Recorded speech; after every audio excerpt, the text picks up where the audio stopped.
जय हिंद मेरे प्यारे प्यारे साथियों। मैं विजय कुमार फिर से आपको स्वागत करता हूं आपके अपने पसंदीदा YouTube channel Target Classes with D Kumar Saini में। डियर फ्रेंड्स, जैसा कि हम दिल्ली सल्तनत की जब शुरुआत किए थे ना, तो कुछ कुतुब मीनार के बारे में बात बताए थे कि आखिर कुतुब मीनार को बनवाया किसने, काम किसने कंप्लीट कराया, उसका नींव किसने रखा। इस बात को हमने पिछले वीडियो में बहुत विस्तार से बढ़ाया है, जैसे हम दिल्ली सल्तनत की गुलाम वंश के जैसे शुरुआत किए थे। लेकिन आज हम इस वीडियो में इस बात पर डिस्कस करेंगे, इस बात पर चर्चा करेंगे कि कुतुब मीनार के ऊपर के मंजिल पर आज भी जो चढ़ने का प्रक्रिया है वो क्यों बना है। जैसे एग्जाम्पल देकर मैं आपको समझाऊं तो पानी टंकी देखी है ना, यानी कि वाटर जो बड़ा सा बनाया जाता है, उस पर चढ़ने के लिए कुछ सीढ़ी बनाया गया है ना। जब भी उस पर चढ़ना होता है सीढ़ी के सहारे चढ़ जाते हैं। लेकिन आज के समय में दरअसल क्या हुआ था कुछ पता नहीं है, लेकिन आज से पता हो जाएगा क्या हुआ था कि इस कुतुब मीनार पर ऊपर की मंजिल पर चढ़ना आज भी मना हो गया। क्यों यार, ऐसा हुआ क्या? आखिरकार हुआ क्या ऐसा कि आज भी चढ़ना मना हो गया? चलिए तो इस वीडियो में हम इस डिस्कस पर चर्चा करते हैं, चर्चा को आगे बढ़ाते हैं, डिस्कस को आगे बढ़ाते हैं। डिस्कस आगे बढ़ाने से पहले आपको एक छोटा सा काम कर दीजिए इस भाई के लिए कि अगर आपने अभी तक हमारे चैनल को सब्सक्राइब नहीं किए हैं तो सबसे पहले चैनल को सब्सक्राइब कर लीजिए, क्योंकि मैं जो भी इस चैनल पे बहुत स्टडी मटेरियल देता हूं तो उस स्टडी मटेरियल आपके लिए बहुत ज्यादा फायदेमंद है। तो इसलिए आप चैनल को सब्सक्राइब कीजिए और बगल वाले बेल आइकन को दबाइए, ताकि जो भी वीडियो मैं डालूंगा उसका नोटिफिकेशन आपके पास सबसे पहले पहुंचेगा। ठीक है, चलिए देखिए कुछ बातें मैं रिकॉल कराऊं, थोड़ा सा टाइम लगेगा।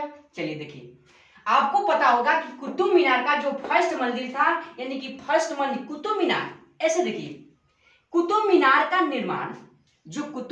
का निर्माण कराया गया एक सूफी संत बख्तियार खाफी की याद में कराया गया। और दरअसल निर्माण कराया कौन? कुतुबुद्दीन ऐबक ने 1200 ईस्वी में क्या किया, यानी कि 1200 ईस्वी में कुतुब मीनार का निर्माण यानी कि नींव रखा। कौन रखा? कुतुबुद्दीन ऐबक ने। एक उनके प्रसिद्ध एक संत हुआ करते थे जिनका नाम क्या था? बख्तियार खाफी, यानी कि खाफी, यानी कि कुतुबुद्दीन ऐबक का एक संत थे। कौन? सूफी संत बख्तियार खाफी। उसी के याद में कुतुबुद्दीन ऐबक ने 1200 में कुतुब मीनार की नींव रखी। जैसे कि आपको अभी पता होगा कि कुतुब मीनार में कुल कितने फ्लोर हैं, यानी कितने मंजिल हैं, तो आप लोग बोलिएगा कि 5 मंजिल है। और 5 मंजिल को अलग अलग व्यक्तियों के द्वारा बनवाने का काम किया गया है। फर्स्ट मंजिल का बात करें तो नींव रखा, यानी कि नींव कौन रखा? नींव कुतुबुद्दीन ऐबक ने रखा। और कुतुबुद्दीन ऐबक ने क्या किया? नींव रख दिया केवल। होता क्या है ना, दरअसल होता क्या है कि किसी काम को करने के लिए कोई दूसरे एक व्यक्ति आगे आता है, लेकिन उससे हो नहीं पाता है। उसको जानने के बाद फिर दूसरा कोई व्यक्ति आता है ना, वही उस काम को पूरा कराता है। ठीक वैसा ही कंडीशन यहाँ पर हुआ। कुतुबुद्दीन ऐबक ने क्या किया? कुतुब मीनार की फर्स्ट मंजिल का केवल नींव रख डाला, काम को पूरा नहीं करा सका। एक काम को पूरा नहीं करा सका। कौन? कुतुबुद्दीन ऐबक। और कुतुबुद्दीन ऐबक ने छोड़ दिया। इसके बाद एक अगला शासक आया जिसका नाम क्या था? इल्तुतमिश था। इल्तुतमिश ने क्या किया? इस जो कुतुबुद्दीन ऐबक की कुतुब मीनार की नींव रखा था कुतुबुद्दीन ऐबक, इस मंजिल को पहले कंप्लीट कराने का काम किया। और कंप्लीट कराने के बाद क्या हुआ? इसके ऊपर और एक मंजिल, 2 मंजिल, 3 मंजिल, यानी कि 1 फ्लोर 2 3rd, यानी कि 3 मंजिल इसके ऊपर बनवा दिया। कौन? इल्तुतमिश। यानी कि काम का नींव कौन रखा? ऐबक। काम पूरा किसने कराया? इल्तुतमिश। और कुतुब मीनार का पूरा काम किसने कराया? तो इल्तुतमिश। यहाँ पर 4 फ्लोर बना करके कुतुब मीनार को छोड़ दिया गया। अब देखिए, दरअसल यहां से एग्जाम जो होगा ना, आपका क्वेश्चन जानते हैं कैसे करेगा? क्वेश्चन करेगा, देखिए कैसे क्वेश्चन निकाला जाता है कि कुतुब मीनार का नींव किसने रखा? तो कुतुबुद्दीन ऐबक ने रखा। कुतुबुद्दीन ऐबक का काम किसने पूरा कराया? इल्तुतमिश ने कराया। अब देखिए, कुतुबुद्दीन ऐबक के द्वारा कब काम को छोड़ दिया गया? यानी कि फर्स्ट मंजिल पर जब नींव ही रखा था, काम को नहीं पूरा करा गया, तो फर्स्ट मंजिल में ही विफल हो गया। और फर्स्ट मंजिल से एक फ्लोर, 2 फ्लोर, 3, यानी कि 3 और फ्लोर किसने बनवाया? तो इल्तुतमिश। और एसएससी में प्रीवियस ईयर लगाते होंगे तो इस क्वेश्चन को पूछा है कि कुतुब मीनार का संपूर्ण संस्थापक कौन हुआ? तो कौन हुआ? काम किसने पूरा कराया? इल्तुतमिश। तो संपूर्ण संस्थापक किसने हुआ? यानी कि इल्तुतमिश। कौन? इल्तुतमिश। यहां तक ठीक है। अब देखिए, कुतुब मीनार हम लोग जानते हैं कि दिल्ली में है ना। दिल्ली में बहुत अधिक तूफान आया करते हैं, बिजली भी अधिक गिरता है। कोई कोई इतिहास ये बताता है कि एक बार बहुत भारी तूफान आया, बहुत भारी तूफान आने से ये चौथा जो मंजिल था ना, ये टूट करके नीचे गिर जाता है। नीचे गिरने के बाद ये ध्वस्त हो जाता है चौथा मंजिल। लेकिन कोई इतिहासकार ये भी कोई को बताता है कि नहीं भाई, उस समय क्या हुआ था, इसके ऊपर बिजली ही गिर गया था, जिसे तड़ित बोलते हैं, तड़ित ही गिर गया था। तो चौथा क्या हुआ? खराब हो गया। तो एक और शासक आया जिसका नाम था फिरोज शाह तुगलक। फिरोज शाह तुगलक ने क्या किया कि जब ये चौथा मंजिल ध्वस्त हुआ था, इस मंजिल को क्या किया? बनवाने का काम किया, मरम्मत कराने का काम किया। और जब मरम्मत करा दिया तो इसके ऊपर एक और अपने नाम से एक और फ्लोर बना दिया, यानी कि एक और मंजिल बना दिया, और 5 मंजिल हो गया। और 5 मंजिल में से 5वां मंजिल केवल किसने बनवाया? फिरोज शाह तुगलक। क्वेश्चन भी करेगा कुतुब मीनार में 5वां मंजिल किसके द्वारा बनवाया गया? तो फिरोज शाह तुगलक के द्वारा। और चौथे मंजिल का मरम्मत किसके द्वारा कराया गया? तो फिरोज शाह तुगलक के द्वारा। इतना बात हमने बताया है पिछले वीडियो में। अब देखिए, आज हम लोग पढ़ने वाले हैं ना कि कुतुब मीनार के ऊपर के मंजिल पर आज भी चढ़ना मना है, क्यों? यानी कि कुतुब मीनार जब हम दिल्ली जाते हैं कभी कभी घूमने के लिए, तो देखते हैं कि दिल्ली जाने के बाद जब कुतुब मीनार देखने जाते हैं तो उस पर चढ़ना मना हो गया है। क्यों? क्योंकि बहुत सारे साथी को पता होगा कि आखिरकार क्यों चढ़ना मना हो गया है। इसका कारण बहुत कम ही पता होगा। लेकिन आज जब इस वीडियो के आप देखेंगे ना, देखेंगे इस बात को, इस कहानी को सुनेंगे, तो आज से आपका वो भी डाउट क्लियर हो जाएगा कि आखिरकार कुतुब मीनार पर चढ़ना क्यों मना है आज भी, और पता ना कितना दिन तक और रह सकता है। देखिए, दरअसल इस कुतुब मीनार पर चढ़ने के लिए ऐसे करके सीढ़ियां बनाया गया है, यानी कि स्प्रिंग टाइप का सीढ़ी बनाया गया है कुतुब मीनार पर चढ़ने के लिए।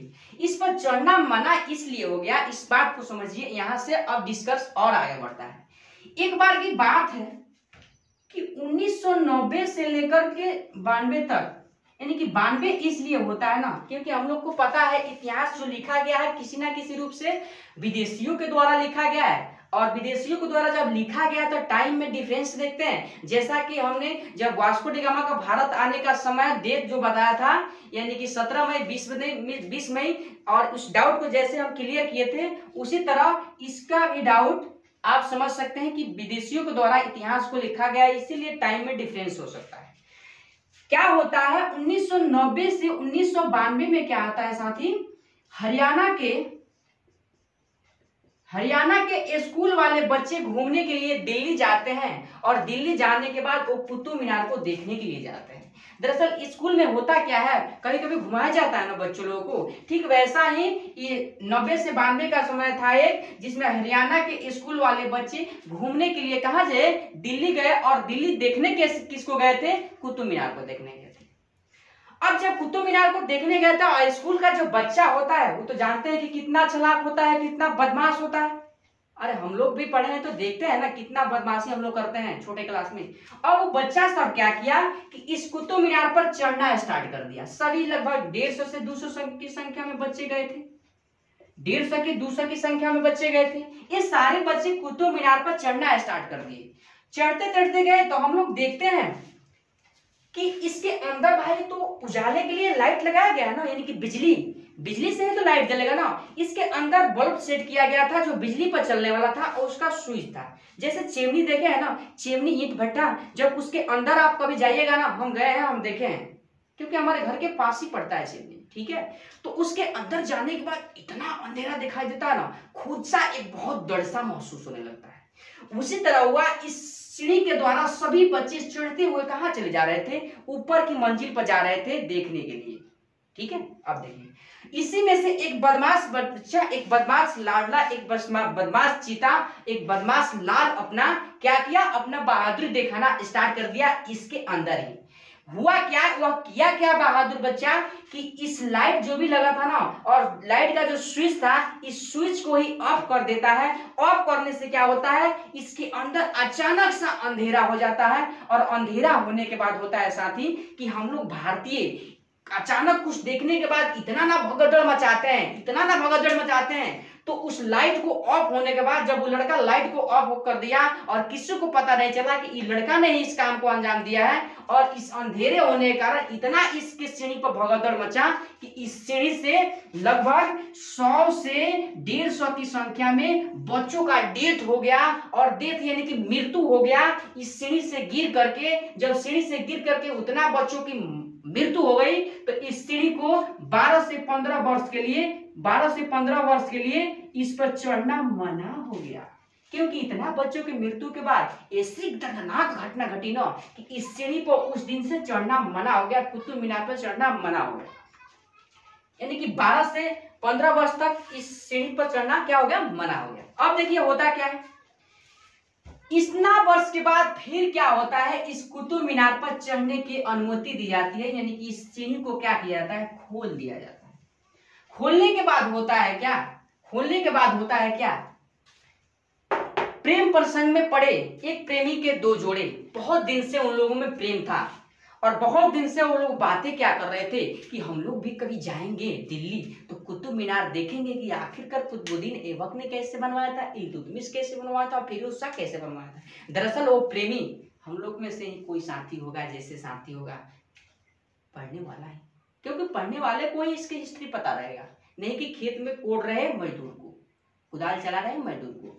बहुत प्रेम में पड़े वो प्रेमी, एक ही प्रेमी के मतलब एक ही प्रेमी के दो जोड़े, एक प्रेमी और एक प्रेमिका, जिनमें बहुत दिन से क्या था, प्यार प्रसंग चल रहा था, और वे प्रेमी और प्रेमिका घूमने के लिए दिल्ली जाते हैं, और बहुत खुश होकर के जाते हैं कि हम लोग जा रहे हैं दिल्ली कुतुब मीनार को देखने के लिए, वहां से कुछ जानकारी हासिल करके जरूर लाएंगे जो हमारे लिए इम्पोर्टेंट होगा।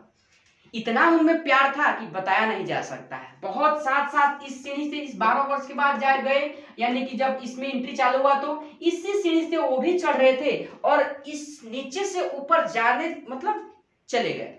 ठीक है, नीचे से ऊपर जाने के बाद यहां से तो बहुत राय से गए थे, और ऊपर जाने के बाद पता ना क्या हुआ, इनके बीच झगड़ा हुआ या कोई बात में अनबन हुआ।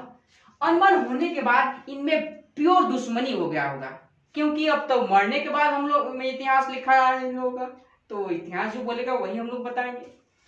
तो क्या हुआ, इस पे चढ़ने के बाद वो प्रेमी प्रेमिका ऊपर गए, तो इनके बातों में कैसा पता ना कैसा अनबन हुआ, कैसा खटपट हुआ कि ये दोनों व्यक्ति यानी कि दोनों प्रेमी और प्रेमिका, एक ही प्रेमी के दो जोड़े प्रेमी और प्रेमिका इस 5वीं मंजिल से कूद करके अपनी जान दे देते हैं, और दोनों की मृत्यु हो जाती है। उस समय से लेकर आज तक इस कुतुब मीनार पर चढ़ना मना हो गया है। क्या हो गया है, मना हो गया है, यानी कि उस दिन से आज तक इस कुतुब मीनार पर चढ़ना क्या हो गया है, हमेशा के लिए मना हो गया है। अब पता ना फिर इसमें कब एंट्री मिलेगा, ये तो मेरे को भी पता नहीं है, क्योंकि ऐसी ऐसी घटना घटित होने के कारण ही क्या किया गया, यानी कि कुतुब मीनार के ऊपरी मंजिल पर चढ़ना आज भी बंद कर दिया गया है। अब देखिए, आपको पता होगा कि इस कुतुब मीनार के नींव किसने रखा था, कुतुबुद्दीन ऐबक, इल्तुतमिश ने पूरा कराया। थोड़ा इससे हट करके कुछ और डिस्कस कर लेते हैं। एक समय था, यानी कि 1210 में आप लोगों को पता होगा कि कुतुबुद्दीन ऐबक की मृत्यु होती है। कुतुबुद्दीन ऐबक की क्या होती है, मृत्यु होती है। कहां, लाहौर में। लाहौर में मृत्यु हो जाता है। क्या खेलते समय, चौगान खेलते समय। चौगान खेलते समय कहा जाता है कि घोड़े से गिरने से इसका मृत्यु हो जाता है। यार हम भी पढ़े हैं कि लाहौर में इसका मृत्यु हो जाता है, और मृत्यु होता है कैसे, यानी कि जब ये चौगान खेल रहा था तो घोड़े से गिरने से इसका मृत्यु हो जाता है। तो मृत्यु आखिर घोड़े से गिर करके, एक बड़ा सा शासक, क्या साधारण कोई घोड़ा था क्या कि घोड़े से गिर करके इसका मृत्यु हो जाएगा। और चौगान होता क्या है, एक प्रकार का पोलो तुर्क का खेल होता है। जो तुर्क का ही तो था कुतुबुद्दीन ऐबक। इस चौगान इस घोड़े पर सवार होकर के खेल रहा था और घोड़े से गिर करके इसका मृत्यु हो जाता है। लेकिन इस बात को हमने अभी तक नहीं पता कर पाया है, चाहे कहीं भी पढ़े हैं, किसी बुक में पढ़े हैं, किसी टीचर से पढ़े हैं, तो आज भी नहीं पता कर पाए हैं कि आखिरकार इस व्यक्ति का मृत्यु घोड़े से ही गिरने से क्यों हुआ। घोड़े से ही गिरने से क्यों हुआ? क्योंकि हम बताने वाले हैं क्यों हुआ। क्योंकि आपको पहले बताया है ना कि जब भी मैं इतिहास पढ़ाऊंगा तो प्रत्येक प्रश्न पर, प्रत्येक पॉइंट पे आपके दृष्टि को लेकर के जाऊंगा। देखिए, घोड़े से गिरने से मृत्यु, थोड़ा सा मैं आपको थोड़ा सा और समय लेता हूं।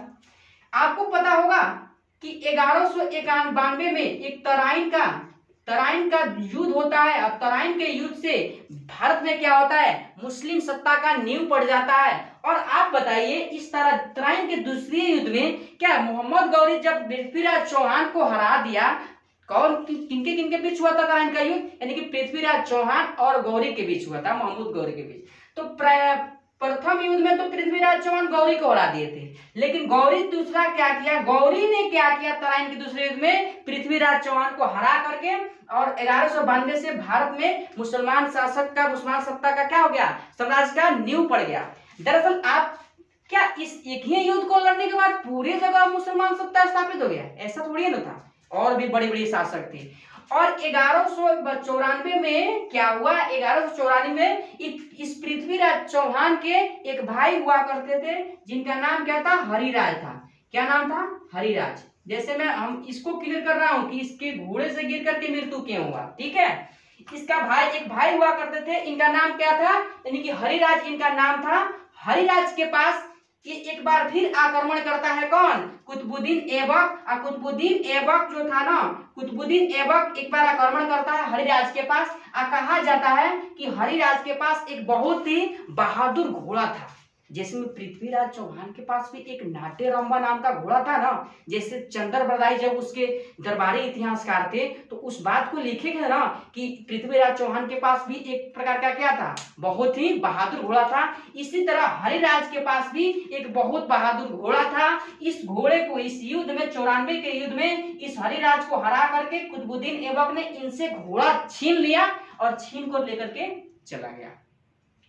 कहा जाता है, तभी कहा जाता है कि उसी घोड़े से सवार होकर के कुतुबुद्दीन ऐबक चौगान खेल रहा था। आपको पता होगा कि भारत की आजादी के लिए, भारत की स्वतंत्रता के लिए चिड़िया भी, जानवर भी अपने खून की बलिदान दिए हैं, खून पसीना एक कर दिए हैं ताकि भारत को आजाद किया जाए। चाहे वो चिड़िया क्यों ना हो, चाहे वो जानवर क्यों ना हो। जैसे मैं आपको बताऊं कि जब रावण क्या किया, सीता जी को हर करके वापस अपने लंका ले जा रहा था, तो उस समय हीरा यानी कि सीता जी को एक पक्षी जटायु ही मदद के लिए आए थे। तो उस समय रावण क्या किया, जटायु का पंख ही काट डाला। तो आप बोल सकते हैं कि भारत की आजादी के लिए चिड़िया भी, जानवर भी अपने खून की बलिदानी दिया है। दरअसल ऐसे ही हुआ इस चौगान खेलते समय कुतुबुद्दीन ऐबक के साथ। क्या हुआ, जब ये चौगान खेल रहा था, यानी कि पोलो खेल रहा था इस घोड़े पर सवार होकर, तो इतिहास कहता है इस बात को, अगर और आपको अभी मिला भी नहीं होगा।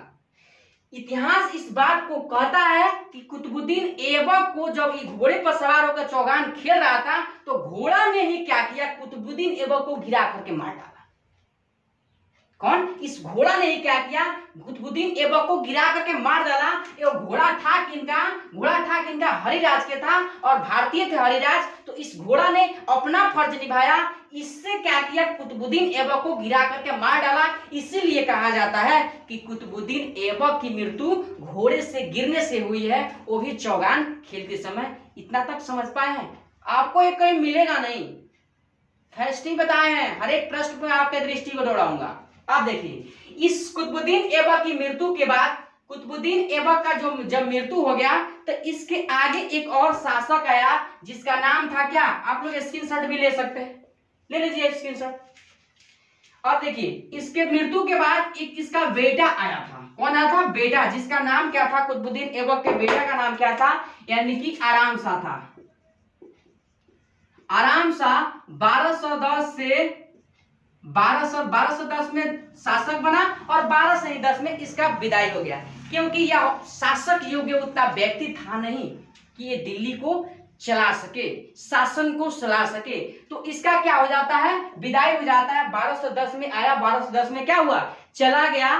तो क्वेश्चन करता है कमीशन की गुलाम वंश में किस शासक ने सबसे कम समय तक शासन किया है, तो कौन किया है, यानी कि कुतुबुद्दीन ऐबक का बेटा आराम शाह। कौन, आराम शाह। आज की वीडियो में बस इतना ही, क्योंकि आज हम आप लोग को केवल यही बताना चाहते थे ना कि कुतुब मीनार पर चढ़ना क्यों मना है। अगले पढ़ेंगे रजिया सुल्तान के बारे में, गुलाम वंश में। तब तक के लिए जय हिंद, जय भारत। अगर वीडियो अच्छी लगी हो तो वीडियो को ज्यादा सपोर्ट कीजिए, शेयर कीजिए और हमारे चैनल को सब्सक्राइब कर दीजिए और लाइक कीजिए, क्योंकि लाइक, आपका एक लाइक हमारे अंदर एक ऊर्जा सा उत्पन्न करता है और भी मैं इससे अच्छा करूंगा ताकि आपको बहुत ज्यादा हेल्प मिले। Thank you so much.